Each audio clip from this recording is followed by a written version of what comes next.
I'm Paul Amwerda and I'm here with Derek Joyce, and this is I'm Not the Expert But. This is a podcast where we discuss everything from the most complex topic that we know nothing about to the simplest topic that we probably also know nothing about.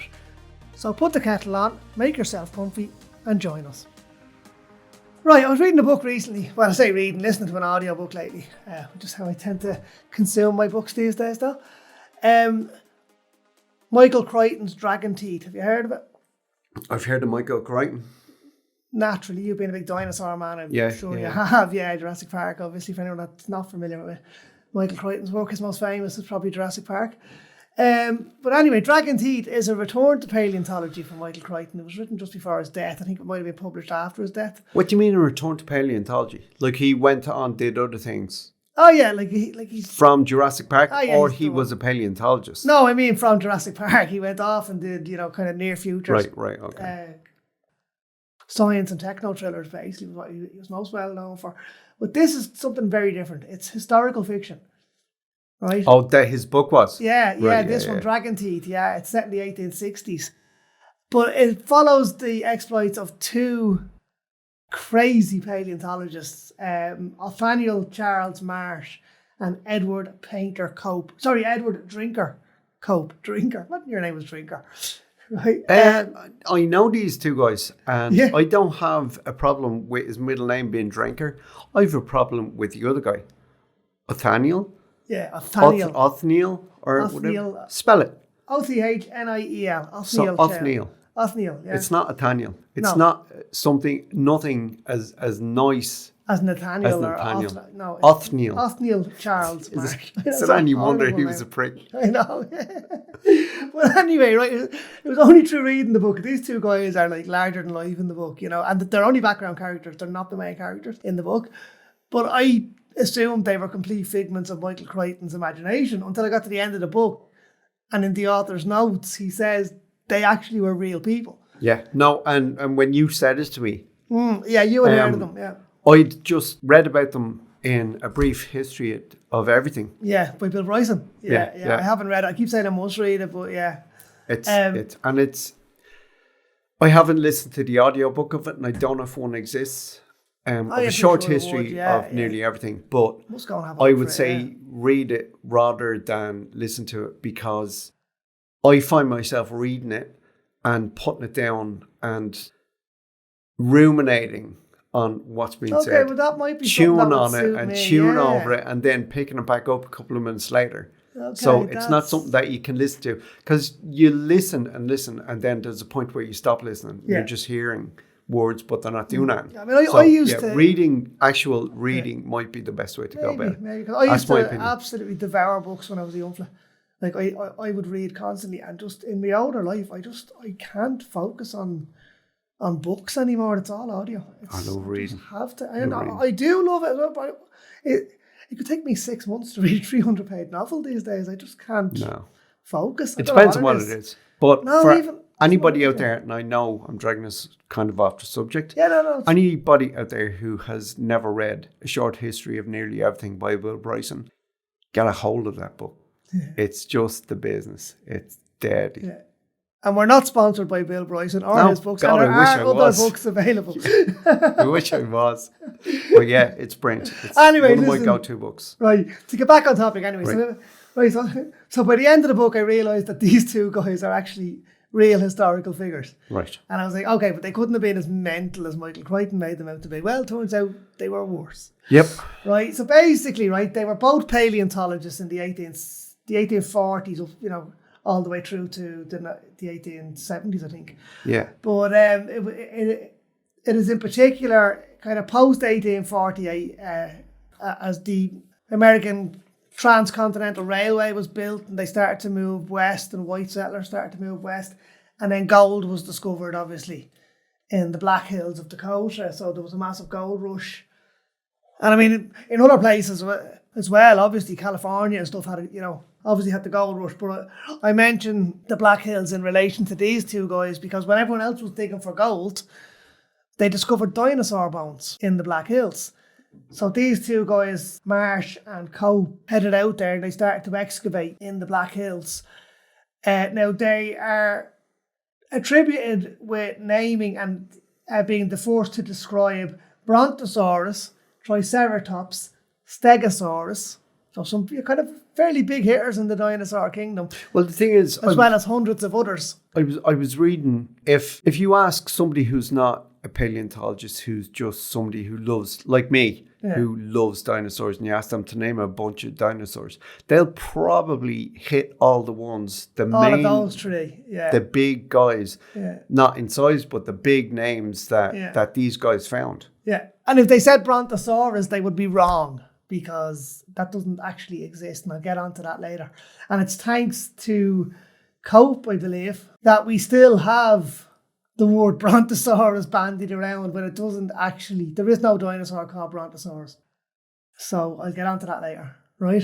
Okay. Anyway, right, so they were caught up in a whirlwind of profiteering that went with science in the 1840 in America. You know, it was hugely profitable. Yeah. You know, museums would buy these bones from them or whatever, you know, and, you know, so they were. Marsh was an abrasive, as Dell described him earlier, a prick. And he was. He was an abrasive prick. No. Okay, I'm not on one of these guys' sides more than the other. They were both knobs. Cope was marginally more likeable. Marginally. Anyway, right. So Marsh was an abrasive prick, right? And he enjoyed debunking the theories of other scientists, right? So that was how he get his kicks, yeah? He would take a theory, disprove it, and publicly kind of humiliate the whoever person had who published. came up with that theory. Yeah. So whoever came up with the idea, you know, fucking publish or perish. You want to have your fucking homework done when if you're working in the same field as your man Marsh, because he'd fucking rip you apart if you got it wrong, you know. Cope was more charismatic and jovial, but he was also sarcastic and temperamental. I'm doing air quotes here, yeah? He wasn't constructed for getting along with the general run of people, he was known to have said. So, again, he just didn't like people. And I'll keep saying this, I'm not in one of these guys' corners more than the other. They were both arseholes. Like they were. When they met in 1864, they became friendly with each other initially, right? And so friendly, in fact, that each of them named a species in the other's honour, right? So you had Cope naming the amphibious fossil Pythonius marshi, with Marsh returning the favour by naming a newly discovered marine creature, Mosasaurus copianus, right? Okay, that was probably shot. Cope's anus, yeah. It's a bit underhanded, really. And it's definitely not Cope's anus. I know, for fuck's sake. Okay. Copianus or copianus, right? Anyway, Marsh's gesture was a little bit of a backhanded compliment and was tinged with betrayal, because the Mosasaurus copianus was actually discovered in a quarry in New Jersey that Cope had shown to Marsh, right? It was actually Cope who discovered the quarry, and it was full of dinosaur bones, absolutely full of them, you know. And behind Cope's back, Marsh had gone to the quarry owner, paid him off, that any bones that were discovered in that quarry would be sent to him and not to Cope. So although he named one of the creatures that he found in the quarry, he had already done a deal to make sure Cope was getting fucked over. Was this before? Bones. This was after they fell out. No, this is why they fell out. This is when they fell out. No, this is not why they fell out. Okay, well, what have you got? What I wrote why they fell out was they got on together. Like they were in Berlin together and stuff. They're two personalities the same as each other. Yeah. Like they are the same as each other. They're both arseholes. And one... Oh, I know where you were going. This was to do with the Elasmosaurus. No, it's not. I don't know what happened, but I read it in A Short History of Time, and short history of nearly everything, and anybody who reads it was going to read the same paragraph. Okay, so Bill Bryson kind of suggests that it was something different. No, he didn't. He did his research. I mean, if you're going to put it in a book, one, your editor is not going to let you put it in if it's unfounded. Okay. Two, you're not going to put it... So it's not just a suggestion. He actually specifically says this is why they fell out. Because every other piece that I found... Two, you're not going to put it in and leave yourself open to a lawsuit. Yeah, no, I understand that. No, but what I'm saying is he alluding to something, or does he come out and say it? He says they spent a week on holiday wherever, and by the end of that week, they were fierce rivals. They were enemies. I don't know where that happened. I don't know where it was. Where he gets that from, because I mean, I've used multiple sources. Well, he's a book writer and he's a journalist, and he spoke to people on the ground. Yeah. So, but, I mean, in researching this, I haven't come across that anywhere. Okay. Anywhere else. Okay. And I've come across, I think, something like 11 different articles that all talk about the quarry in New Jersey and the... I've read that as well. Elasmosaurus, which I'm going to get onto now. Yeah, I read that. The Elasmosaurus, right, was described by Cope in 1868. Except he made one little teeny mistake, and it wouldn't be his last, right? We're going to get into some of the big mistakes. I wouldn't call it a teeny mistake at all. He put the tail where the neck should have been, and put the neck where the tail should have been, and put the skull on the top of the tail. And of course, it was Joseph Leidy who corrected it in 1870, so 2 years later. But Marsh would later claim that he actually corrected it, and even if he didn't, he very publicly ridiculed Cope for the mistake. It was actually a Elaposaur, was it? He just had the tail and the head, tail and the neck of an Elaposaur mixed up. So it wasn't a new dinosaur at all. It wasn't an Elasmosaurus. It was just a fuck up, basically. And as I said, Marsh took great pleasure in publicly humiliating Cope for his mistake. Right, so in 1877, they were in the Como Bluffs in Wyoming, where they were kind of sharing a dig site. Now, not in any kind of, jovial way, Del. They just happened to be both on the same site or at the same time. Or a cooperative way. And I mean, by site, I mean, this thing could be fucking 20 miles wide. You know what I mean? Like, they weren't on top of each other, you know what I mean? And it was like a massive, giant, what would you call it? Like a cliff face. A gorge. Okay, So they're working on these rock faces, and they're fucking chipping away and whatever. And what I wanted to explain for our listeners as well, like when we're talking about these dig sites and stuff, Cope and Marsh wouldn't have been in the field much themselves. I think Cope a little bit more. Cope was a little more outgoing. Yeah. Marsh was, to put it in a professional context, a shite archaeologist. Okay? Yeah. So he's fucking useless. Yeah, he was more of the science than the labour, wasn't he? No, I don't even think that. I got the impression he just took credit for everyone else's work. He financed. Yeah. He fronted the money and he took the credit. So he'd have been like John Hammond in Jurassic Park then. No expense spared. No, because John Hammond was probably more out in the field than fucking Marsh. Like maybe he strikes me as the kind of guy who put the money in place and got the licenses if they were needed. For and put the teams together and took all the fucking credit. Yeah. He's like the rich guy that stands up and announces to the world, look at King Kong. We've tamed the beast. Yeah. But he did fucking nothing to get there. You know what I mean? Yeah. He's the showman. Yeah. That's kind of what John Hammond is in Jurassic Park as well. That's kind of where I was going with that. But he's certainly not Alan Grant anyway. That's for sure. Alan Grant was the paleontologist in Jurassic Park for anybody that doesn't know. Played by Sam Neill. Well, everyone knows who Alan Grant is. Yeah. Come on. Okay. But anyway, so they're over in Wyoming on the Como Bluffs, and they're working away there, each end of a cliff face or whatever, and then they start throwing rocks at each other. Okay, they're teams, but Marsh was there. Marsh was there at the time, and Cope probably was too. I would imagine so, yeah. A historian commented that Marsh was so bad in the field that he was walking past fossils of dinosaurs. Right.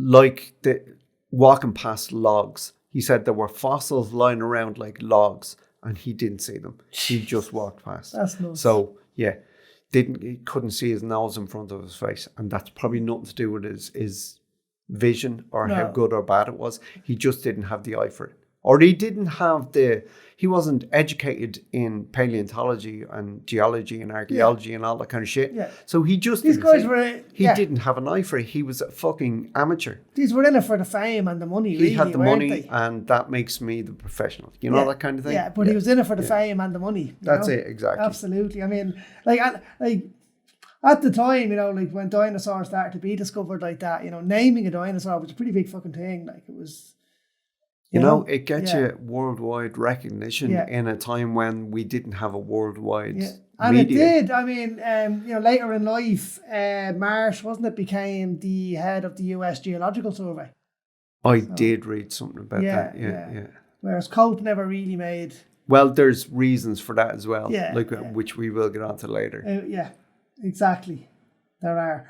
So anyway, so they're walking away in the Como Bluffs here, and they start lobbing rocks at each other. Now that doesn't that sounds like childish nonsense or whatever. It does, This guy is 40, 50 feet up in the air on cliff faces. Yeah. And they're lobbing rocks at them. But here's the thing. In 1877, there was a school teacher in the Morrison Formation. Yeah. And my geography of the US is not good, so I don't know if the Morrison Formation, which does extend through the US around the same states. Time, anyway. Yeah, but is it the same place? I don't know if it's the same place or not. But he found bones and he sent them to both Cope and Marsh. Right. And Cope was so thrilled to get them, he wired them back, I guess, $100. And he said, don't tell anybody you found these or where you found them, particularly Marsh. So he said, don't tell Marsh. So in his genius, Arthur Lakes, the school teacher who'd found the bones initially, contacted Marsh and said, sorry about that, can you send them to the other guy? And Marsh was pissed. Fucking pissed. And he was, yeah. And he sent them. Okay, that's strange because what happened later. I mean, as I said, they were lobbing rocks up at these lads on the 40-foot cliff face or whatever, And then they were bribing each other, like members of each other's teams, to come and work for them. So if anyone, lads were particularly good on one team, they'd try and bribe them to come and work for their team. Yeah, they'd headhunt them. Yeah. And then it got really fucking, scientifically, it got really fucking ridiculous. They started to destroy fossils. Can you imagine what they've destroyed? To prevent them falling into the other's hands. Yeah. These guys were not scientists. Let's be very, very clear on this. These guys were profiteers. Big time. Yeah. And they were childish. They were childish. They were fucking ridiculous. They're batshit fucking crazy. And they destroyed God knows what. Yeah. Right? Now, and as I said earlier, right, that I wanted to get onto this, right? In their rush to publish, they made many, many mistakes. From giving names to already discovered dinosaurs to misinterpreting incomplete skeletons, right? Now, you've heard of the Brontosaurus, yeah? Yeah. Right. Have you heard of the Apathosaurus? No. Right. Well, an Apathosaurus was already described and discovered, and it was already a thing, right? And Cope, I believe it was, discovered a partial Apathosaurus skeleton, right? Missing the skull, right? Okay. And they found another skull close by, that belonged to a completely other dinosaur. Again, a species that had already been discovered and described. So, and actually, I don't think it was Cope. I think it was Marsh, actually. It was Marsh. It was Marsh who did this. So back in his lab, in his, or whatever, and all these bones arrive in, and he puts this thing together with the other skull and calls it Brontosaurus. Okay. It's only years later when the rest of the body belonging to the skull, of the same species, I mean, yeah. When a full skeleton was discovered, including the skull, which Marsh had popped on top of the Apathosaur and called Brontosaurus, was discovered, they realised that it was a completely different species of dinosaur. The skull didn't belong with it. Okay, so his didn't exist. Yeah, so there is no such thing as a Brontosaurus. Right. But it had become question that. Yeah, no, absolutely. No, I mean, I don't question. Marsh was all over this. I'm fucking not defending that guy. Yeah. I'm just defending because you still hear Brontosaurus today. Of Brontosaurus. Yeah, Brontosaurus in Latin means thunder lizard. Yeah. It's a fucking thing, man. I know, but it was called by Marsh. There's one in the Imperial Museum in England. There's a massive one. It's an Apatosaur. It's not an Apatosaur. I guarantee you. I'm fucking Googling this. But you go on. Yeah, and we still have people, and there's proof of it right there, today who refer to Brontosaurus and Apatosaurus. They have become interchangeable there. But what you're talking about when you're talking about Brontosaurus is an apatosaur. It's the same thing. Each name is interchangeable. There you go. And all because of that one mistake that Marsh made. Anyway, the feud eventually destroyed them. Oh, actually, no, sorry, hang on. Before we get there, one other story that I've heard. Now, it was in Michael Crichton's book, and I thought it was fanciful and hilarious. And then Dell told me the same story the other day when we were having coffee. It turns out it was actually a true story. I've never read the book. The Michael Crichton thing. Yeah. Exactly. Yeah. And so this turns out to be a true story, which I thought was just literally a plot device. Because it is it's a major chunk of the book. And, part of the narrative in the book all involves this section. And it's basically in 1876, was it? They were in the Black Hills of Dakota. Right. Now, if anyone knows the Black Hills or have heard of the Black Hills, and 1876 is a very significant date. Around that time, the Lakota Sioux and the Crow Indians had been granted those lands. They were their sacred lands. And the US had by treaty said, these are our Native American lands. No white settlers can settle in them, blah, blah. They no longer became part of the United States. So they had gifted, I say gifted, it wasn't within their gift to give it back to the people who owned the fucking thing in the first place. But the US had withdrawn from Dakota and from the Black Hills, except for two of them. Marsh and fucking Cope. And their teams. Stayed in the Black Hills, right? Eventually gold was discovered in their hills, Del. And the treaty. There goes that treaty. It was ripped up. It was, although before that had happened, it took a bit of time between gold being discovered and the treaty being torn up. And in the meantime, a very famous town sprung up in the foothills of the mountain range. A town called Deadwood. Surely you've heard of it, yeah? Yeah, I've heard the series. No, never mind the series. I don't know anything about it. I hadn't heard of it. No. Oh, if someone had said Deadwood to me, I would have assumed or guessed. Hang on. I would have assumed or guessed that it was something in the middle to late 19th century in the US in the West. I knew nothing more. Every Western trope you can possibly think of, yeah? Yeah. Spaghetti Western trope is basically Deadwood, yeah? Basically what they did was, it was an illegal settlement, essentially, that was set up by white prospectors. They built the town. Because they weren't under US jurisdiction, there was literally no law. So there was no federal law or anything in the town. The American law enforcement couldn't go in because they would be breaching a treaty. Basically what you had was the townsfolk would pay a small tax every year, and that would be used to pay a sheriff. Except every time they hired a sheriff, he was shot immediately. And then you had, I'm sure you've heard of Wild Bill Hickok. Yeah. Right, well, Wild Bill rode into town. And just the rumour that he was there to take up the job of sheriff was enough to get him popped while he was playing poker. Now, we don't even know whether he was really there to take up the job. Anyway, but the reason I go on about Deadwood and the Black Hills is, right, Marsh and Cope's bones would have been shipped through Deadwood. Right? Yeah. That makes sense. That's where they would have picked up the stagecoach and whatever, yeah? And the teams would have been kind of throwing money around a little bit while they were staying in Deadwood, yeah? And they'd have all these cases, these big boxes of bones. Nobody in Deadwood could believe that bones were worth a damn thing, right? They couldn't get their heads around. Why would you? But they were protecting these boxes, and they were in storage, and they were, and they wouldn't be let out of the archaeologist sites. Everyone in Deadwood thought they were gold in those boxes, Yeah. So there was a lot of kind of intrigue and backstabbing and kind of theft and stuff that went on in Deadwood, which is an interesting kind of aside. But eventually, anyway, they're up in the Black Hills. Just before you move on and go back to the Black Hills, why, and you probably don't know because you haven't talked to the guy in a while, why was Wild Bill Hickok in Deadwood?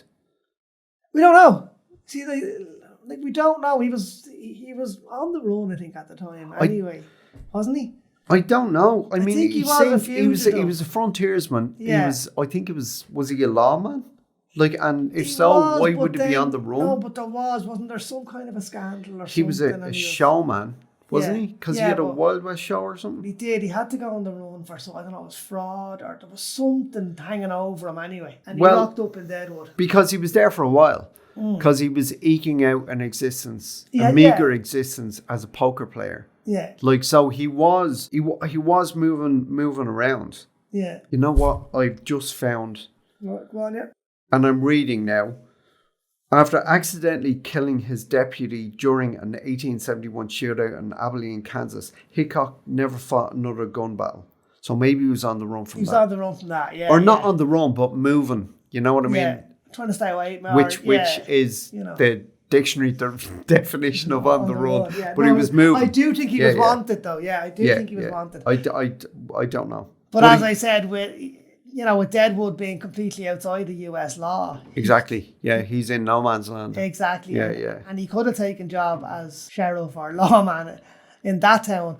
Now, as I said, there is nothing to suggest that he was actually there to become sheriff, but that was the rumour that went around Deadwood, and it was enough to get him killed.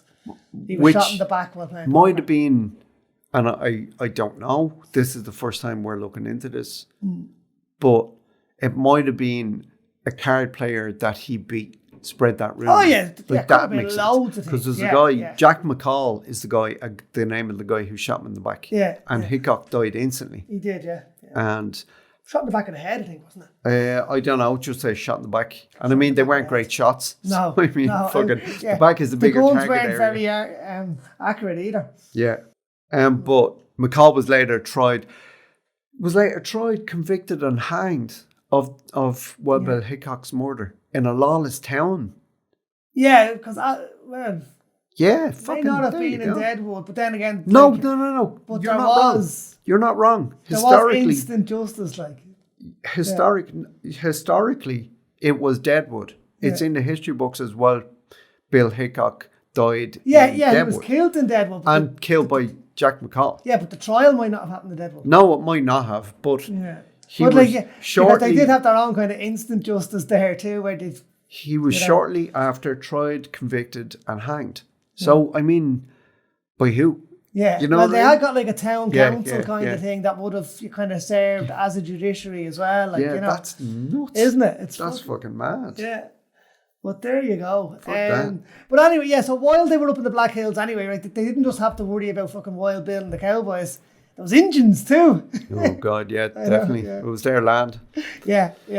They had been warned, right? Now, bearing in mind, this is around the time that fucking Custer got his arse handed to him. Yeah, just down the road. Fucking Sitting Bull and fucking... Little Bighorn, wasn't it? Yeah, Little Bighorn. Sitting Bull and Crazy Horse. Literally fucking decimated fucking Custer and his armies around the same time. And this is just up the road. Like Custer and 650 men, wasn't it? Yeah. And this is not far from where Cope and Marsh were digging at the time, or their teams. And they had been like... People in Deadwood thought they were fucking insane. Like, what the fuck are you doing going into... Like, you're going into the Hornet's Nest. Yeah, literally. Going into Siouxland or Crowland or whatever, And Cope and Marsh were like, no, we'll go. There's bones to be dug. We're going. Like, this is what people couldn't understand. Like, they could, gold prospectors wouldn't go into the hills because of the Sioux trait. And well, it's not the dinosaur bones. It's not that there was a trait. It was if you're there and you're panning for gold or you're prospecting, you're getting fucked up. Yeah, they had said that. They had proved the fucking tribes that come out and said. It was known. Yeah, don't let us catch you here. Yeah, if you're here, you're a fucking target. So anyway, but fucking, they were told, and then the fucking US Army told them as well, you go in there, you're on your fucking own, we won't be coming to rescue you, be it on your own fucking heads. That's it. But anyway, so they went in and they had a Crow guide. At that time, a Crow Indian. Sorry, I'm saying a Crow guy. People probably think it's fucking Blackbird. Fucking flying around. Crow was a tribe of Native Americans at the time.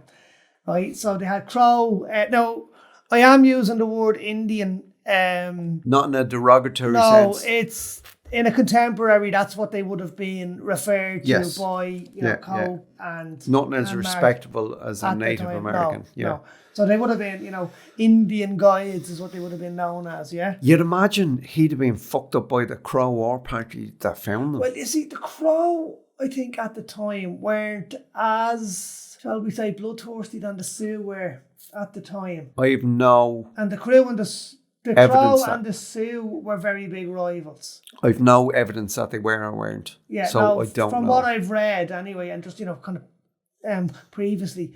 The Crow and the Sioux were mortal enemies. They were kind of fighting over territory. Yeah.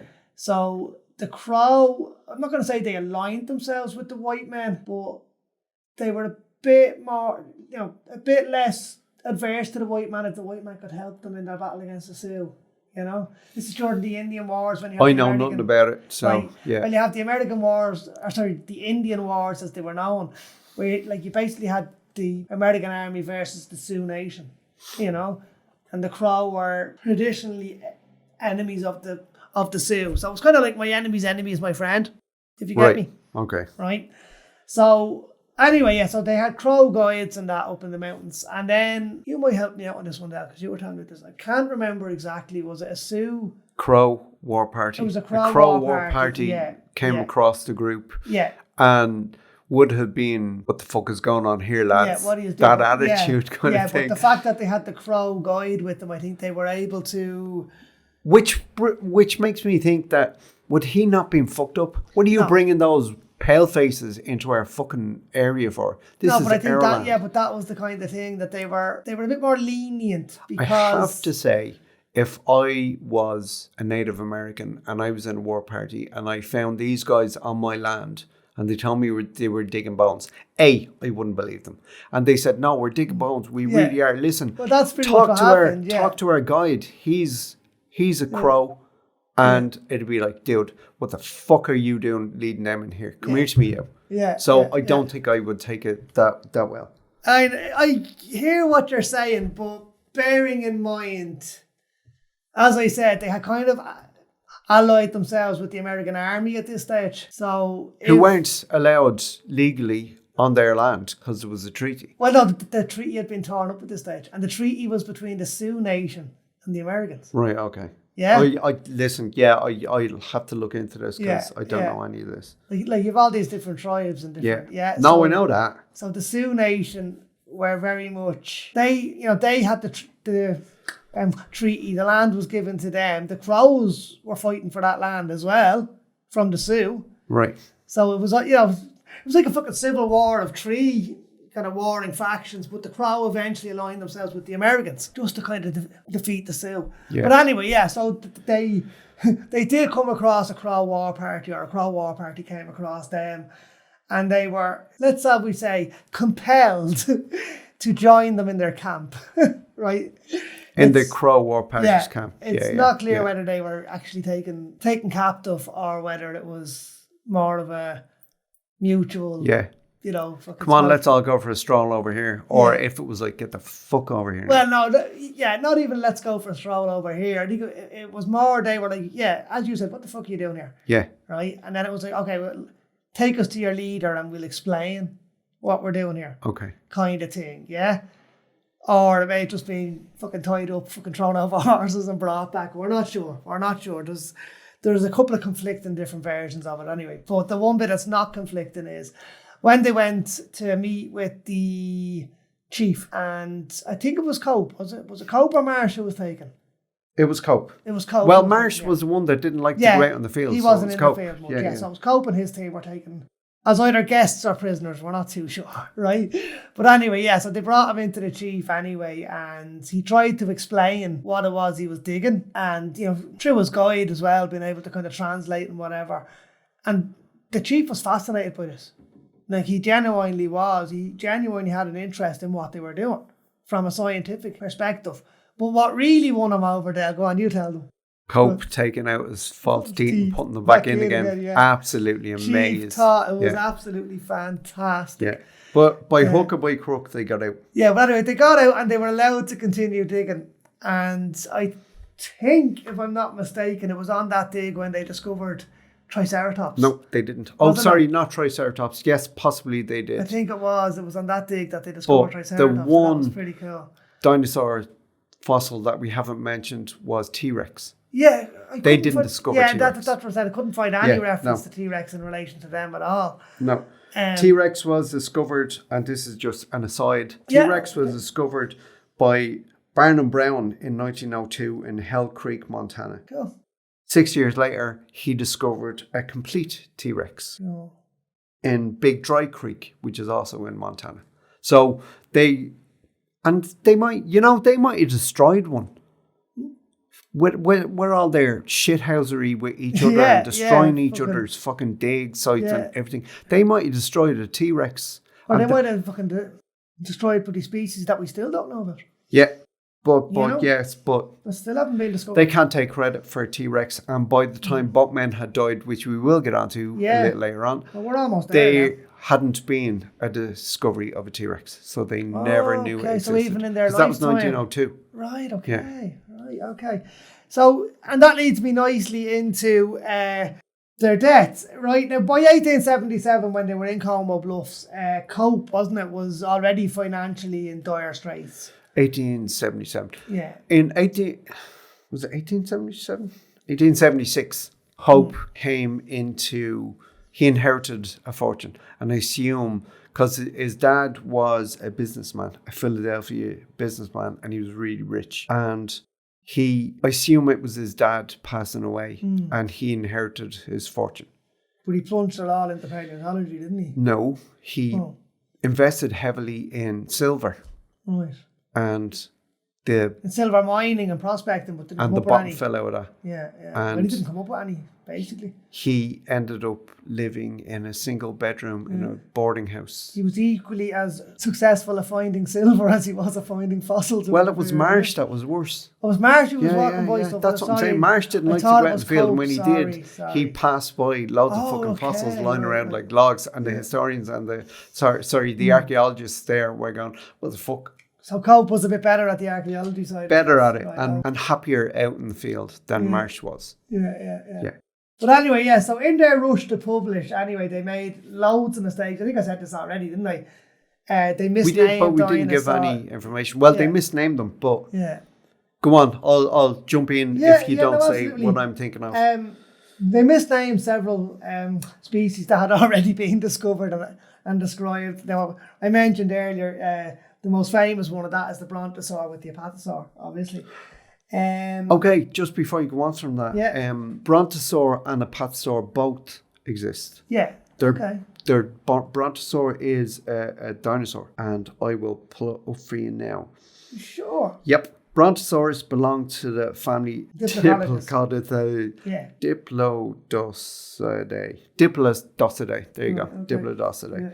Other dinosaurs in this family included the Apatosaurus, the Diplodocus, the Barosaurus, and the Supersaurus. Okay. Supersaurus is a fucking awesome name. I can see that guy in a cape standing on the edge of a building. Oh, stop. Its closest known relative was the Apatosaurus. So quite possibly they discovered an Apatosaurus. Yeah, with the wrong school. He called it a Brontosaurus, or he said it's of this Brontosaurus type, genus, species, or whatever the fuck it was. And he was wrong. It was an Apatosaurus. Yeah. But Brontosaurus do exist. Excuse me. Sorry, now. Keep working. Oh, man. Excuse me. I'm leaving that in. Yeah. I'm not editing that out. It's snowing outside, so you're fucking entitled to sneeze. I know, I'm down with a bleeding cold, yeah. Big time. But yeah, so Brontosaurus does exist. But yes, you are right. He did get it disastrously wrong. Horrendously wrong. Okay, so he didn't name Brontosaurus then? I'm not sure. He was claiming it. That's that was the claim. Aren't you going to claim all this shit if you've got the money? I'm rich. I did that. See all the stores? I created what I mean? See wheels? I created wheels. Yeah. I invented them. No, like his apatosaur with the wrong skull. He said, I have discovered a new dinosaur and I'm calling it Brontosaurus. Well, then he must have. If that's what you read, then he must have. But I don't know. But Brontosaurus does exist. Okay. But here's the thing. They set paleontology back fucking decades. Oh, they did with the bullshit. Yeah, they did. Like, you know. They discovered a species of dinosaur 22 times. That's how good they were at recording what they'd done. Yeah. They were just discover a set of bones, name it something, and move on. Yeah. There was no... And then again, same set of bones again, rename it something else. And have we done this before? There was none of that cross-reference. There was just fucking discover them. And it got to the stage where they were in such a rush and such a rivalry to publish. Right? That was the big thing, was publish, yeah? So I believe, and again I believe it was Cope actually bought a publication. He literally bought a scientific publication. Good, I'm glad you said it was Cope because I knew that, but I didn't know which one of them had done it. Yeah, it was Cope who had actually bought a scientific publication in order to publish, because at this stage, and it's exactly as you rightly said, their science was so fucking slapdash and fucking haphazard that most reputable scientific journals were now refusing to publish them because there've been so many corrections, so many mistakes. Yeah. So Cope literally bought a scientific journal so that he could publish. Marsh kind of went away from the publishing side of things at this stage because he was out of fucking embarrassment, I think, at that stage. No. But somehow he became the fucking head of the US Geological Survey. Okay, this is the levels of ridiculousness of these two individuals is fucking unparalleled. It's unparalleled. So, as we know, Marsh was 8 years older than Cope. Yeah. And he didn't like being out in the field as much. He didn't enjoy being out in the field, we'll call it, as much as Cope. And he was fucking useless at it when he was out there. Yeah. As we've already established. Do the jigsaw pieces that were the bones when they came back. Yeah. Marsh's dad was a farmer from upstate New York. So he came from a modest background. Okay. His uncle, however, was a ridiculously rich financier, philanthropist, banker, wanker, George Peabody. Okay. Now, the name's familiar. I read this and I have no information on it, but I'm just working from memory. He negotiated an $8 million, or was it English pounds, loan for Maryland because they were going broke. Right. And he didn't take a fee. That's so like rich he was rich. He didn't even, and he was a philanthropist. So he didn't take a fee, but he negotiated that loan. So that's the kind of circles that Peabody moved in. Yeah. Okay. Marsh, when he was young, and we're going right back to the beginning before they started, any of their shite, when he was teens or early 20s or whatever the fuck it was, he showed an interest in national history. So Peabody... Natural history. Sorry, yeah. So Peabody built him a museum. That's right, yes. To fill with whatever the fuck he wanted. Yeah, and that's what he wanted the bones for. So the fact that Cope developed his own magazine so he could do his own publications. Fucking Marsh had a museum. Yeah. Like, fuck. With all sorts of fucking bastardized, bodged together skeletons from different fucking dinosaurs. And 22 of the same species. When kids, wow, Dad, look at the dinosaur. It's the exact same as that one over there. Yeah. But it has a different name, Daddy. Yeah. Or its head looks different. But here's the thing as well. I read there were 9 not designated, it's wrong word to use, but there were 9 dinosaurs recorded in American archaeological history. And by the end of Marsh and Cope's 30-year rivalry and fight against each other, there were 150. Yeah. So they did some they did something good. Business. But they did. Of all their shithousery and all their misidentification and discovering the same thing multiple times, the mess they made still hasn't been undone. No. As of the turn of the 21st century. So that's 100 years of the 20th century that they still hadn't figured out. Wasn't there something about the Natural History Museum in London or something? They'd had a T-Rex on display for fucking 50 years or whatever. And it turned out that like some of the bones had been put together wrong and that as well. I saw it, David. I don't know. And we'll go into this when we do our dinosaur episode very shortly. Definitely. But I saw on a David Attenborough documentary that they had, it was a dinosaur, and I don't remember if it was a Tyrannosaurus Rex. No, it definitely wasn't a Tyrannosaurus Rex because he had a dinosaur and it was more upright. Yeah. It was an upright thing and it stood something like, if it stood 15 feet high or something like that. And it stood, but on its thumbs, it had spikes.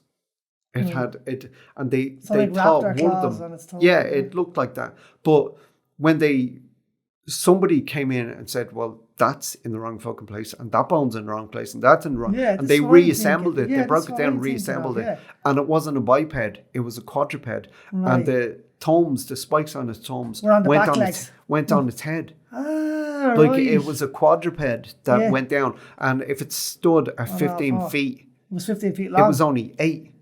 You know what I mean? It was down on all fours. So maybe that's the one you're thinking of. Could be. But there's loads of them. There's and I'm sure we'll reflect back on these two fools when we go through our dinosaurs. I mean, for every Alan Grant, there's a Marsh and Cope. But so they both pretty much lost all their money in this pursuit to outdo each other. Well, basically left both of them destitute. Marsh retired in a mansion in the lap of luxury. That's where he died. Well, he had his rich. If Peabody was dead, then he got a chunk of that fucking money. Probably as well. Yeah. I know Cope certainly died in fucking destitution anyway. Yeah, and there was one last rivalry thingy-majiggy that I'm delighted you said this, because I'm not saying I'm laughing at the fact that the guy died. I'm laughing at what happened after he died. Right, so back then it was believed that intelligence was directly related to the size of your brain. That craniology or something like that? Isn't that what it's called? Yeah, to the size of your brain, basically, right? The fucking bigger the brain you are, the cleverer you are. So I believe it was Cope, was it, who bet Marsh that his brain was bigger, and that, so he donated his skull to science on the stipulation that his brain be maintained in a jar or whatever and measured, and when Marsh dies, that his would be the same, and that his brain would be measured, and they would see who had the bigger brain. Marsh declined the bet, but Cope's entire body, I believe, was donated to science at his death, and never went on display, Del, did it? No. No. He, in the human, we've got Lucy, we've got that Australopithecus skull of the early human. They're not missing link, but they're Cro-Magnon, fucking Neanderthal. And it comes from Africa. Yeah. So and they've called it Lucy. It's like the birth. The missing link, they say. It's the skeleton that represents our origins as a species. It's the oldest human skeleton. But Cope donated his as a representation of the human skeleton, the official human skeleton. This is a perfect representation of the human species. Yeah. This is the skeleton that they're going to have in museum. Okay, so he wanted to do that. So his brain went where you said, because it was thought brains size, all that matters. Yeah, and his skeleton went to science.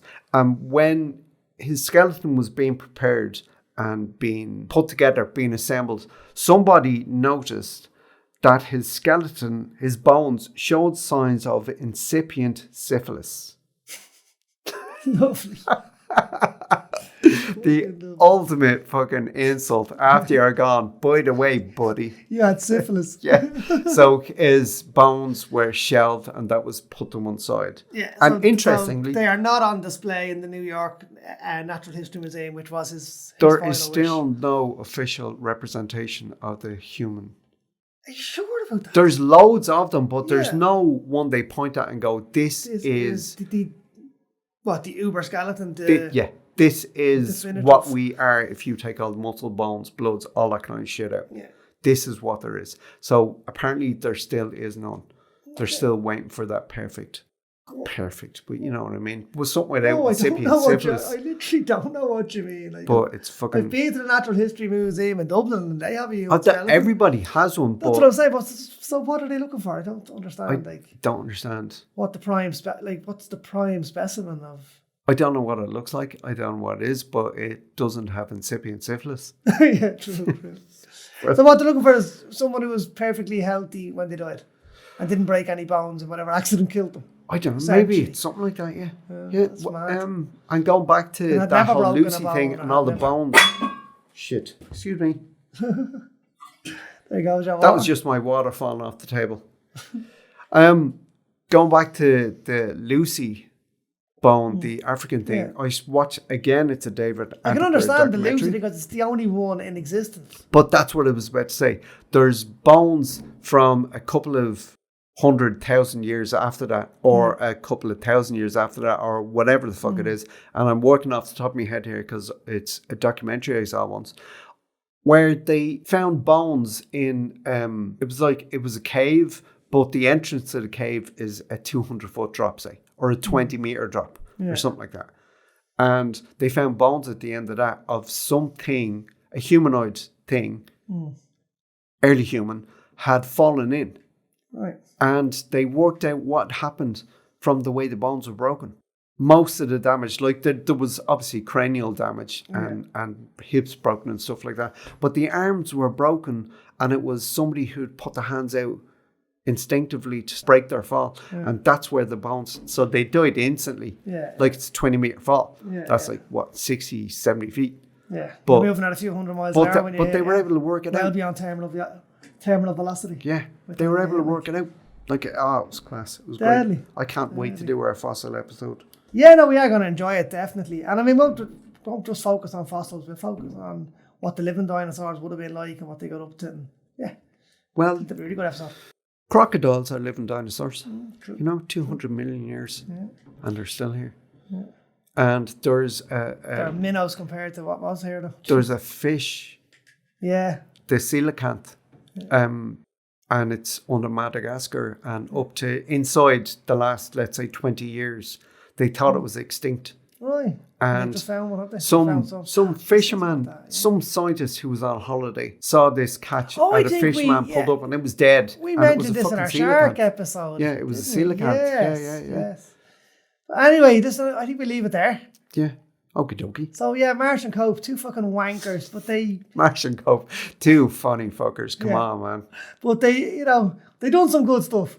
They did some good stuff. Despite their efforts to fucking destroy paleontology, they did some good stuff. I honestly don't think they just tried to destroy paleontology, but they came down there close. Though. They gave it a good shot. They did. And we still haven't ironed out all their shite. Yeah. Yeah. Okay. So that's it. Yeah. All right. And we'll see you next time, folks. See you next time.